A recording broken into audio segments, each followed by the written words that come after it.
People, what's good? It's your boy True. Now, a couple weeks ago, I was watching UFC 200, and this guy who was interviewing Brock Lesnar decided to introduce him as the 6-time WWE World Heavyweight Champion. Now, I'm just sitting here wondering, what's the worth of the WWE's title compared to the UFC's title? Because obviously the guy who was introducing Brock Lesnar could have easily introduced him as a UFC heavyweight champion. Especially because the reason why Brock Lesnar was there was to promote UFC 200. What is the point of bringing up those titles when Brock Lesnar is competing in the UFC?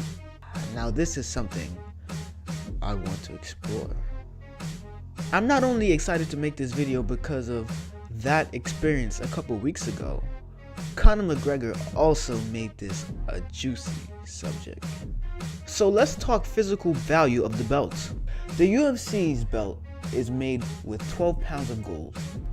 The value on the street for that is about $1,300. I'm willing to add $200 extra to that value because of the worth of the name, the UFC, and the engravings on the belt is most definitely unique. The UFC's belt and staging is quite modest in compared to the WWE's. The WWE title, on the other hand, is worth about $55,000. Quite a serious difference. This right here proves to me that the WWE is willing to spend more money on showmanship. I believe you will be able to prove this just by watching the two broadcasts. The WWE's belt is riddled with diamonds, and the set has giant screens, a ramp. Who knows how much they spend on lighting? They just go all out. So the WWE has the UFC beat on physical value of the belts. But what are they worth? What are they worth? Well, to make it to the top of the WWE, you must have fan support and of course support of the WWE brass. There's quite a lot of politics involved in selecting the WWE champion, but the most consistent qualifying attributes that these fighters have is one, they're almost always huge, jacked to the gills, either a face or a heel, and most important to the equation, they're very hard workers. I'm gonna be completely honest and state here that I do not know how many times any of these superstars have won these titles. I just know that they held them. John Cena is a WWE superstar I believe is worth highlighting because he's a hard-working athlete, an obvious face, and has all the trust of the WWE brass. He's absolutely huge, so that's a automatic check on Vince McMahon's list. The man loves huge, buff, sweaty men. Don't ask me why, ask him. But I just know for a fact that's a qualifier to become WWE champ. And next on the list is Brock Lesnar, who is even bigger than John Cena, and John Cena is huge. He's held the championship multiple times as well, and he's a heel. The fans sometimes doesn't like him, but he always brings the numbers. And The Rock is an absolute legend. He's everywhere, in movies, always in the gym. I see him posting on Instagram. It's quite inspiring. All three of these men held WWE titles, and I believe undoubtedly that they deserve to be respected.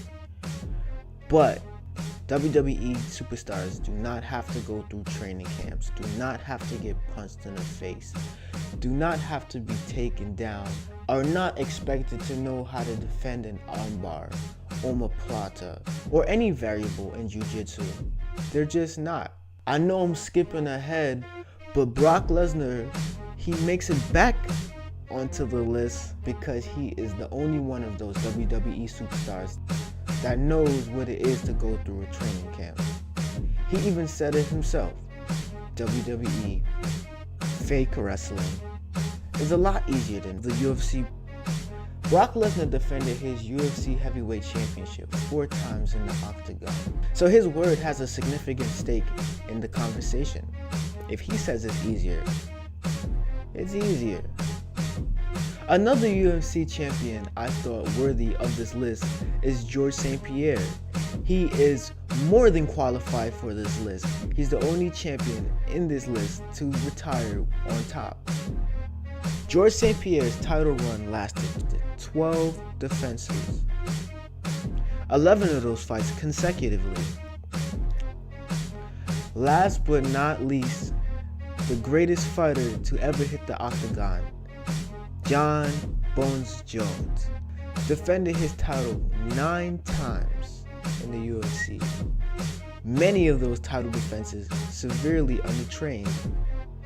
He was a party animal. If John Jones lost his title to anybody, it was to himself.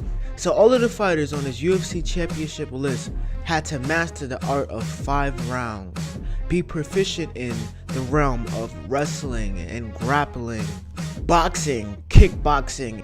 Most important, they have octagon experience, time in the octagon. Those rounds, they add up. Now I understand that these WWE superstars, they have to work hard and they have to be in shape, but WWE shape is not fight shape. I wrestled collegiately, so I believe I should be able to have a say in this just a little. So when Conor McGregor comes off the top and say that he could slap your whole roster, I believe him. Conor McGregor is a trained killer, a very persistent and accurate striker with power. Let any one of those superstars similar to his weight step in the octagon with him. They're getting murked, son. Murked. So a quick overview of this video. Both the WWE and UFC's title deserves respect. They both bring huge entertainment to the fans. But the WWE's belt falls a little short in the race to the top, because one simple and obvious and glaring and blatant fact is that it's not real. The UFC's belt wins by default. It's your boy True, and I'm out.